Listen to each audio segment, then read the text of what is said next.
வனக்காவலர் வீரப்பனார் வாழ்க்கை வரலாறை சந்தனக்காடு என்ற நெடுந்தொடராக இயக்கி மக்கள் மனதில் தாக்கத்தை ஏற்படுத்திய இயக்குனர் திரு கௌதமன் அவர்களை வாழ்த்துரை வழங்க வரவேற்கிறோம்.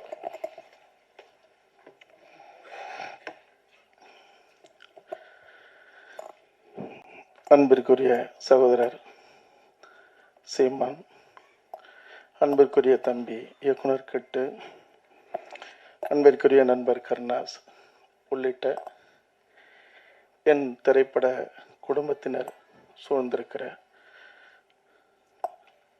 அனைத்து உறவுகளுக்கும் என்னுடைய அன்பான மாலை வணக்கம். சல்லியர்கள் திரைப்படமாகறதுக்கு முன்பே தம்பி கிட்டு அவர்கள் என்னிடம் அந்த கதையை சொன்னாங்க. காரணம், மேதகு படைப்பு எனக்கு ரொம்ப பிடிச்சிருந்தது. சல்லியர்கள் சொன்னதுக்கு ரெண்டு காரணம். ஒன்று, கதையை சொல்லணும் அப்படிங்கிறது பகிர்ந்துக்கணும்னு. ரெண்டாவது, என்னுடைய மகன் தமிழ் கௌதமன் இந்த படத்தில் சல்லியரில் நாயகனாக நடிக்கிறதா இருந்தது. ஆனால் இன்னொரு படத்துக்கு முடி நிறையா விட்டதுனால இது உடனடியாக படப்பிடிப்பு போகணும், முடியை ஒட்ட வெட்டணும் அப்படிங்கிறதுனால அது பண்ண முடியாமல் போயிடுச்சு. அப்பொழுதே ஒரு பெரும் சிலிர்ப்பை இந்த கதையாக கேட்கும்போதே எனக்குள்ள ஒரு பெரிய தாக்கத்தை ஏற்படுத்துச்சு. படைப்பாக, திரைப்படைப்பாக இதை பார்க்கணும்னு நண்பர் கருணாஸ் அவர்களும் கிட்டு அவர்களும் சொன்னபோது பொன்ராம் அவர்களும் நானும் தான் பார்த்தோம். உண்மையிலே செகண்ட் ஹாஃப் பார்த்து முடித்த உடனே ரெண்டு பேர் மட்டும்தான் பார்த்தோம். ஒரு கனத்த மனநிலை அதிலிருந்து நீங்கிறதுக்கு ரொம்ப நேரம் ஆயிடுச்சு. காரணம், தொழில்நுட்ப கலைஞர்களுடைய நேர்த்தியான அந்த உழைப்பு, குறிப்பாக அந்த படத்தில் நடித்த நடிகர்களுடைய அந்த நடிப்பு, செம்பியனாக நடித்த தம்பியாக இருக்கட்டும், திருமுருகனாக இருக்கட்டும், அதில் இந்த பொண்ணு கதாநாயகியாக நடிச்சிருக்கு. அது ஏதோ டிக்டாக் பண்ணிக்கிட்டு இருந்தான் தஞ்சாவூரில். ஒரு பேயை போல நடிச்சிருக்கு இந்த படத்தில். அந்த கதாபாத்திரத்தை, அந்த பெண்ணை தாண்டி யாருமே, எந்த ஒரு தேர்ந்த நடிகை கூட, நான் யாரையும் குறைச்சி மதிப்பிடலை, இன்னைக்கு திரையுலகத்தில் இருக்கிற எந்த ஒரு நடிகையாக இருந்தாலும் அந்த நடிப்பை கொடுத்துருக்க முடியுமாங்கிறது ஒரு பெரிய ஒரு சவாலான விஷயமா தான் நான் பார்க்குறேன். அப்படி அந்த பிள்ளை மனசை அப்படியே உறைய வச்சிருச்சு. கலங்க கூட இல்லை, உறைய வச்சிருச்சு. அது மேக்கப்பே போடாமல் அந்த முகம் அப்படியே ஈழத்தினுடைய போர்க்களத்தில் இருக்கிற ஒரு மருத்துவ, ஒரு டாக்டர், ஒரு சல்லியர், ரொம்ப அப்படி ஒவ்வொருத்தரும் தன்னுடைய பங்களிப்பை செஞ்சுருக்காங்க. ஒளிப்பதிவாளராக இருக்கட்டும், படத்தொகுப்பாளராக இருக்கட்டும், எல்லாருமே. இந்த படம் அதாவது பகைவனுக்கும் அருள்வாய் நன்னெஞ்சே அப்படின்னு பாரதி பாடியிருக்கான். பகைவனுக்கு எப்படி அருள முடியும்? எந்த இனத்துல, எந்த வரலாற்றுல, எந்த மொழியில இப்படி ஒரு சொல்லு இருக்கு? இப்படி சொல்லுக்கான அர்த்தம் இருக்கும். தமிழினத்துல மட்டும்தான் அது சாத்தியம். அதை தான் இந்த படம் சொல்லுது. நீங்க மொத்தமா அழிக்கணுங்கிறான். போராடுறவர்கள் இல்லை, போராட்டத்தில் நிற்கிற போராளிகள் அடிபட்டு காயம்பட்டு நிற்கும் போது அவர்களை காப்பாத்துறவங்களை அடியோட ஒழிக்கணுங்கிறான். எதிரி மருத்துவர்களை, சல்லியர்களை. ஆனால் இந்த படத்துல அதான் மிக முக்கியமான கருப்பொருள். எவனை காப்பாத்துறவனை அழிக்கிறான், காப்பாத்துறவன் கடவுளுக்கு சமமானவன், அந்த கடவுளே அழிக்கிறான் எதிரி, சிங்களவன். ஆனா ஒரு சிங்கள போர் வீரன், சிங்களவன் ஒருத்தன் இவங்கள்ட்ட மாட்டிக்கிறான், அடிபட்டு காயம்பட்டு சுய நினைவற்ற நிலையில. அவனை காப்பாத்துறதுக்கு அந்த சல்லியர் எப்படி நிக்கிறாங்கிறது அந்த படம். உலகத்துல எங்க நடக்கும்? அவனுக்கான ரத்தம் கிடைக்கல. என்ன ரத்த வகைன்னா வகைய சொல்றா இன்னொரு மருத்துவ வச்சு. அந்த ரத்தம் அந்த மருத்துவனுக்கிட்ட இருக்கு. தன்னுடைய ரத்தத்தை எடுத்து சுத்திகரிப்பு பண்ணி எதிரியை காப்பாத்துறான். உலகத்துல எங்கேயாவது நடக்குமா? தமிழினத்துல மட்டும்தான் நடக்கும். அது யாரால? என்னுடைய தாய்க்கும் தாய் மொழிக்கும் சமமான எங்களுடைய தமிழீழ தேசிய தலைவன் மேதகு பிரபாகரன் வளர்ப்புல மட்டும்தான் நடக்கும்னு சொல்றதா இந்த படத்தினுடைய அறம் சார்ந்த அந்த உன்னதம். பேசா பொருளை பேசுவதுதான் படைப்புக்கு பேரழகு. அதை இந்த படைப்பு பேசுது. அடுத்த கட்டத்துக்கு எடுத்துட்டு போக முடியலங்கிற நிலையில அது கருணாஸ் கையில வந்து விழுது. கருணாஸ் நான் இருக்கேன் அப்படின்னு அதை தாங்கி இந்த குழு எடுத்து முடிச்சு இன்னைக்கு கொண்டு வந்து நிக்குது.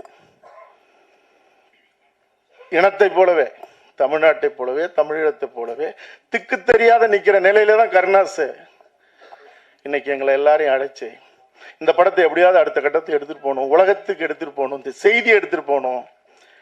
இதுவரைக்கும் சேகரித்த பொருள் எல்லாம் முடிஞ்ச வரைக்கும் போட்டு நிக்கிற இந்த படைப்பு வெற்றிங்கிற ஒரு பக்கம் இருந்தாலும், இன்னொரு பக்கம் அடுத்தடுத்த படைப்பு எடுக்கிறதுக்காக இது எப்படியாவது இது உலகத்தின் பார்வையில கொண்டு சேர்க்கணும் அப்படிங்கிற அந்த தகிப்பு, அந்த தவிப்புங்கிறது வந்து ஒரு ஒரு ஒரு ஒரு அதை எப்படி பார்க்கறது, அதுக்கு நாமெல்லாம் தமிழினம் என்ன செய்ய போகுதுங்கிறதான்.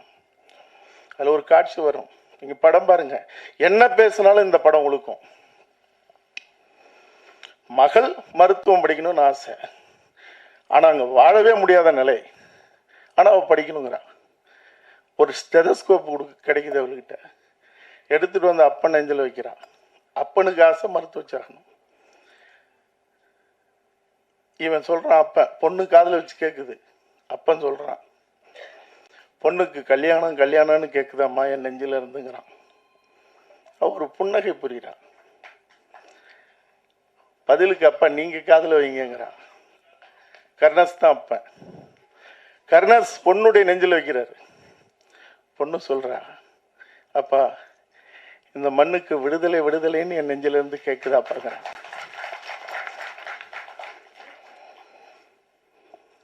படைப்பும் வாழ்க்கையும் வீரமும் அறமும் செழித்த இந்த இனம் திக்கு தெரியாம நின்றுட்டு இருக்கு.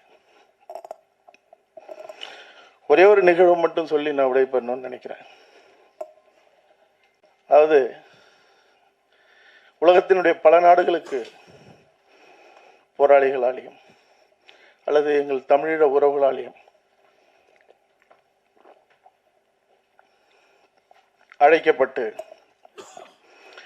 போராட்ட காலத்துக்கு மட்டும் இல்ல, ஐநா சபையில் 3 முறை நான் பேசினது, என் படைப்பு ஆவணப்படம் அங்கு திரையிடப்பட்டது. இப்படி ஓடுன அந்த காலகட்டங்கள்லாம் தலைவர் பிரபாகரனுடைய வரலாற்றை திரைப்படமாக்குறது சொன்னாங்களே, சந்தனக்காடு வீரப்பனுடைய அந்த வரலாறு 15 ஆண்டுகளுக்கு முன்னாடி எடுக்கப்பட்டது. இன்னைக்கும் பேசப்படும் பொருளா மட்டும் இல்ல, பரபரப்பா மட்டும் இல்ல, திகிலாவும் அது கடந்துகிட்டு இருக்கு. ஆனா அன்னைக்கே சொல்ல வேண்டிய அத்தனையும் சமரசம் இல்லாத, எவனுக்கும் கவலைப்படாம அதிகார வர்க்கங்களை அடிச்சு நொறுக்கி எரிச்சு சாம்பலாக்குற அளவுக்கு படைப்பை செஞ்சாச்சு. ஆனா இன்னமும் பொய்யும் பித்தலாட்டத்தோட சேர்ந்து வீரப்பனை பத்தின செய்திகள் உள்ளா வந்துகிட்டே இருக்கு, படைப்புகள் வந்துகிட்டே இருக்கு. செய்யறவங்க செய்யட்டும், ஆனால் இன்னும் பாதிக்கப்பட்டு நிக்கிற அந்த மக்களுக்கு ஒரு தீர்வை, ஒரு நீதியை, மனமும் உடம்பு புண்பட்டு கிடக்கிற அவர்களுக்கு ஒரு தீர்வு கொடுக்க இங்க யாருக்கும் அருகதையும் இல்லை, நேர்மையும் இல்லை, அரசாங்கம் உட்பட. ஆக அப்படிப்பட்ட நிலையில அந்த சந்தனக்காடு எடுத்ததே வீரம் செறிந்த எங்கள் ஈழத்தின் விடுதலை போராட்டத்தை படைப்பு செய்யறதுக்கான ஒரு ஒத்திகையா தான் எடுத்தேன். அதை நேர்த்தி எடுத்தேன்.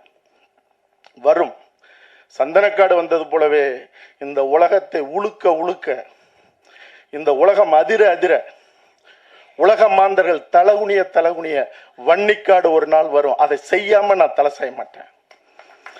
அதுக்காக ஓடுன ஓட்டத்துல ஒரு சிலருக்கு அந்த சம்பவம் தெரிஞ்சிருக்கலாம். அதாவது பல கொடூரங்களை அரங்கேற்றின ஒரு சிங்கள போர் வீரன், அவன் ஒரு நாள் அகப்பட்டுக்கிறான். யாருகிட்ட? புலி போராளிகள் கிட்ட. அவனை சிங்களவன்கிட்ட கிடைச்சா சிதைச்சு கொண்டு வருவான். இங்க புலி போராளிகளிடம் கிடைச்சிட்டா முறைப்படி அவனுக்கான விசாரணை, புலிகளுடைய நீதிமன்றம், அதுக்கப்புறம் அவனுக்கான தண்டனை. அதுல எந்த சமரசமும் இல்லை. அப்படி ஒரு கொடூரமான சிங்கள வீரனை பிடிச்சு சிறையில வச்சு விசாரணைக்கு நடந்துகிட்டு இருக்கு. ஒருவேளை சிங்கள சிறையில தமிழன் இருந்தா அங்க ஒரு தமிழச்சி போய் அவனை பார்க்க முடியாது, சாமானியனா இருந்தாலும் புலி வீரனா இருந்தாலும். ஆனால் தமிழர் புலிகளுடைய சிறையில இருந்தா ஒரு சிங்கள பெண்ணா இருக்கட்டும், தாயா இருக்கட்டும், குடும்பத்துல எந்த உறவா இருந்தாலும் வந்து பார்க்கலாம். அப்படி சிறையில் அடைக்கப்பட்ட அந்த சிங்கள வீரனை அவனுடைய இளம் மனைவி, காதல் மனைவி, 6 மாதம் ஆச்சு கைது செஞ்சு பார்க்க வரா. ஒரு காதல் மனைவி, இளம் மனைவி, எவ்வளவு ஆசை இருக்கும். இவன் கொடூரமானவன், மாட்டிக்கிட்டான், வெளியே வருவானா வரமாட்டானா, ஆனால் பார்க்கிற நாள் அன்னைக்கு வரா, பார்க்கிறான். ஆனால் மாலை 5 மணிக்கு கடைசி பேருந்து. அது கடந்து போயிருச்சுன்னா அதுக்கப்புறம் பேருந்து இல்லை. சிங்கள பகுதிகளில் அடைப்பு, அந்தாண்ட போக முடியாது. பார்த்துட்டு போனவ தன் கணவன் தனக்கு கிடைப்பானா கிடைக்க மாட்டான்னு ஏதோ ஒரு மரத்தடியில உட்காந்து அழுதவ பேருந்தை தவற விட்டுறான். பேருந்து போயிருது. இப்ப ரோந்து போன புலிகள் கண் பார்வையில பட்டுறான். என்னன்னு தவிச்சு போறாங்க. எப்படி நீங்க இருந்த, ஏன்னா அது குற்றம், ஏன் பார்க்காம விட்டோம் அப்படின்னு. அவ போயிருக்கணும், போகல, என்ன செய்யறது? வெறும் ஆண்கள் மட்டுமே இருக்கிற சிறை பகுதி அது. நீங்க அதை தாண்டி போனா இந்தாண்ட சிங்கள தடுப்பு அல்லது செக் போஸ்ட், அந்தாண்ட பெண்கள் பகுதி தூரத்துல இருக்கு. இரவு நெருங்குது, எப்படி வச்சிருக்கிறது? தலைவர் வரைக்கும் செய்தி போகுது. ஒரு பெண், சிங்கள பெண் செய்தி போகும்போது என்ன பண்றது? அவளை, ஒரு பெண்ணை எப்படி வச்சிருக்கிறது? ஆண்கள் மட்டுமே இருக்கிற ஒரு இடத்துல. தலைவர் சொல்றாரு, சரி அந்த பெண்ணுக்கு பாதுகாப்பு தேவை. அந்த பெண்ணுக்கு பாதுகாப்பு தேவைன்னா ஒரே வழி, அவள் கணவன் அருகில் இருக்கிறது மட்டும்தான். கணவனோடு இரவு தங்க வைத்து அதிகாலையில் பத்திரமா அனுப்பி வைங்கிறார். இருக்கிறா, அனுப்பி வச்சிடறாங்க, போயிடுறா. போனதுக்கு அப்புறம் தான் அவளுக்கு பிரச்சனை. தன்னுடைய சொந்த மாமனார், மாமியார், பெற்றவர்கள், சுற்றம், உறவு அத்தனையும் ஒரு 3 மாதத்துல அவளை சொல்ல முடியாத அளவுக்கு துன்பத்துக்கு ஆளாக்குது. அவ கர்ப்பிணி ஆயிருக்கா. எல்லா உறவுகளும், அவளுடைய ரத்த உறவுகள், சிங்கள உறவுகள் எல்லாருமா சேர்ந்து கருவை கலைக்க சொல்றாங்க, களங்கம் உண்டாக்குறாங்க. எங்கேயோ போய் நீ வந்து தப்பு செஞ்சுட்டு வந்திருக்க, என் பிள்ளைக்கு துரோகம் பண்ணிருக்க, நீ வாழ தகுதியற்றவ. ஆனா அவளுக்கு மட்டும்தான் தெரியும். எவ்வளவு சொல்ற, யார நம்ப சொல்ற? எந்த அரசாங்கம், எந்த இனத்துல இது நடக்கும்? யாரு உன்னை தங்க வச்சிருப்பா? நாங்க நம்ப மாட்டோம்ன்றாங்க. அவ அடிச்சுக்கிறா, அழுவுறா. ஒண்ணு அவ சாகணும், ஆனால் அவ சாக விரும்பல. தன் பிள்ளைய அழிக்கணும், அழிக்க விரும்பல. காரணம், ஒருவேளை அவன் போனாலும் கூட அந்த பிள்ளைய வளர்த்து தன் கணவனாக அல்லது தன்னுடைய நம்பிக்கையாக அல்லது அவனுக்காக மீதம் இருக்கிற வாழ்க்கையை வாழணும்னு அவ கங்கணம் கட்டுறா. ஒரு முடிவோட வரா, எழுதி அனுப்புறா, மனுவை கொடுக்குறா, நேரடியா கொடுக்குறா போராளிகள்கிட்ட. இப்படி தங்கும்போது இப்படி ஆச்சு, இப்ப என்ன களங்கப்படுத்துறாங்க, நான் என்ன செய்யறதுன்னு கேட்கிறா. சட்டம், புலிகள் சட்டம், நீதிமன்றம் என்ன சொல்லும்? அவன் கொடூரமான குற்றவாளி. சட்டம் நிராகரிக்குது. தீர்ப்பு நாள், வயிறு சரிஞ்சு வந்து உட்கார்ந்துருக்கா கலக்கத்தோட அந்த சிங்கள பெண். தீர்ப்பு வருது, அதிகபட்சமான உச்சபட்சமான தண்டனை. கதறி அழுகுறான். 5 மணி நெருங்க போகுது, பேருந்து போயிடணும். இப்ப கவனமா இருக்காங்க, தங்கிட்டா சிக்கல். சொல்றாங்க, எந்திரிச்சு போமா, புறப்படு, பேருந்து நிற்குது. இனிமே எதிர்காலமே இல்லை, பிள்ளைக்கும் இல்லை, அவளுக்கும் இல்லை. தன் வாழ்க்கை அப்படியே நடந்து போறா, தளர்ந்து போறா. அப்படி போயிட்டு இருக்கும்போது பேருந்து நெருங்குறா. ஒரு புலி, பெண் போராளி புலியினுடைய குரல் கேட்குது. அவள் பெயரை சொல்லி நில்லுன்னு கத்துறாங்க. அவன் நின்று திரும்பி பார்க்கிறா, இனிமே என்னன்னு. ஓடி வந்த பெண் போராளி, புலி போராளி சொல்றா, உன் கணவனுக்கு கொடுக்கப்பட்ட மரண தண்டனை செய்தி எங்கள் தலைவருக்கு தெரிவிக்கப்பட்டது. ஒரு தமிழ் பெண்ணாக இருந்தாலோ அல்லது சிங்கள பெண்ணாக இருந்தாலோ பெண் என்பவள் பெண் தான். அவள் எந்த பெண்ணாக இருந்தாலும் அவளுடைய கற்போ அவளோ களங்கப்பட்டுடக்கூடாது. அவன் எவ்வளவு பெரிய தவறு செஞ்சிருந்தாலும் அவனை விடுதலை செய்து உடனடியாக அந்த பெண்ணோடு அனுப்புங்கள்னு எங்க தலைவர் உத்தரவிட்டிருக்காரு. ஒரு நிமிடம் நெல்லு வந்துருவார். அவளுக்கு நம்புறதா நம்ப முடியாதுன்னு தெரியல. தளர்ச்சியாகி அப்படி நிக்கிறா. உண்மைதான். நான் கொஞ்ச நேரத்துல அவனை கூட்டிட்டு வராங்க மரியாதையோட. அவன் வந்து பக்கத்தில் நிற்கிறான். அந்த பெண் போராளியை பார்த்து அவன் கேட்குறான், உங்க தலைவர் இருக்கிற திசை எதுங்கிறான். கையை காட்டுறாங்க. பார்க்குறா. இங்க இருக்கிற பெண்ணுக்கு மட்டும் இல்லை, எங்களை போன்ற சிங்கள பெண்களுக்கும் உங்கள் தலைவர் அண்ணன் தான்.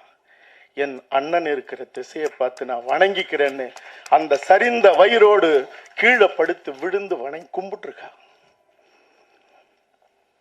இப்ப சொல்லுங்க, உலகத்துல எந்த இனத்திலேயாவது, எந்த மொழியிலேயாவது, எந்த வரலாற்றிலேயாவது இந்த உலகம் தோன்றின காலத்திலிருந்து இப்படி ஒரு நிகழ்வு நடந்திருக்குமா? அதாவது தமிழ் போராளிகள் புலிகள் கிடைத்தால் அவனை கொன்று அவனுடைய இதை சொல்லித்தான் ஆகணும், அவனுடைய ஆணுறுப்பை அறுத்து அந்த புனிதமான அந்த போராளியினுடைய வாயில் திணித்து அனுப்புன எத்தனையோ நிகழ்வுகள், சிங்கள அட்டுழியங்கள் நடந்திருக்கு. இது உலகம் முழுக்க வாழ்கிற எங்களுடைய தமிழினத்துக்கு மட்டும், தமிழினத்தின் இளைய தலைமுறைக்கு மட்டும் சொல்லல. ஏதோ ஒரு வகையில எவன் கட்டளையிட்டு அடித்து எங்கள் தமிழர் நிலத்தை, தமிழீழத்தை அழித்து எங்கள் தமிழ் மக்களை கொன்று குவித்து இன்னைக்கு உலகம் வேடிக்கை பார்க்க ஒரு திட்டமிட்ட இன அழிப்பை செய்தானோ அந்த ராஜபக்ஷ கூட்டம், அந்த கூட்டத்தை, அந்த இனத்துல பிறந்த அந்த இனத்தின் இளைய தலைமுறை அடிச்சு துரத்துனதோடு மட்டுமில்ல, அவன் கோட்டையை கொளுத்தி அந்த ராஜபக்ஷ கூட்டம் ஓடி ஒளிஞ்ச இடம் திருவோணமலையில் இருந்த தமிழர் பகுதி. அந்த சிங்கள இளைய தலைமுறைக்கும் நான் சொல்றேன், நீங்க வந்து இன்னும் காலம் கடக்க தமிழின தலைவர் அப்படிங்கிறது தான் அண்ணன் பிரபாகரன் அவர்களுக்கான பெயராக இருக்குது. ஆனால் நான் சொல்றேன், இந்த மானுடத்திற்கான தலைவர் மேதகு பிரபாகரன் சொல்லுகிற காலம் விரைவில் வரும்.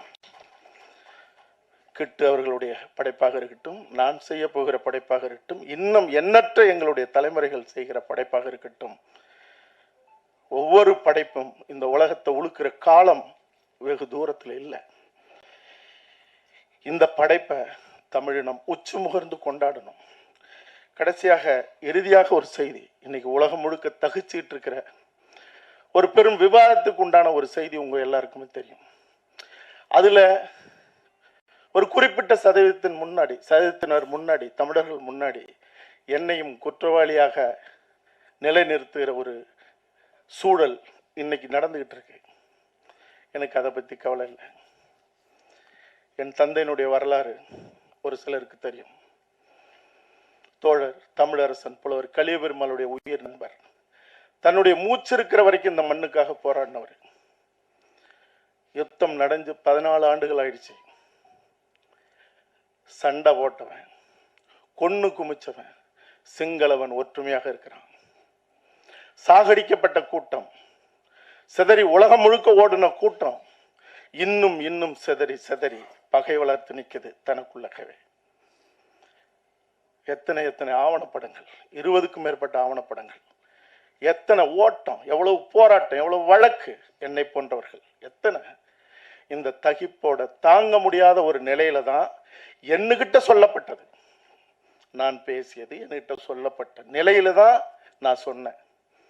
துவராக அவர்கள் 27ஆம் தேதி மாவீரர் தின உரை நிகழ்த்துகிறார்னு சொன்னேன். 27ஆம் தேதி நடந்தது. அது உயர் தொழில்நுட்பம்னாங்க, இல்லைன்ட்டாங்க. அது போன்ற ஒரு பெண் சுவிஸ்ல இருக்குன்னாங்க, நெருங்கிட்டு வந்தாங்க, நெருங்கல. இப்பவும் நான் சொல்றேன், யாருக்கும் நான் வக்காலத்து வாங்க மாட்டேன். திரும்ப அவங்க வரப்போறாங்க, வந்தே தீருவாங்க. வரும்போது அவங்க பின்னாடி நில்லுங்க.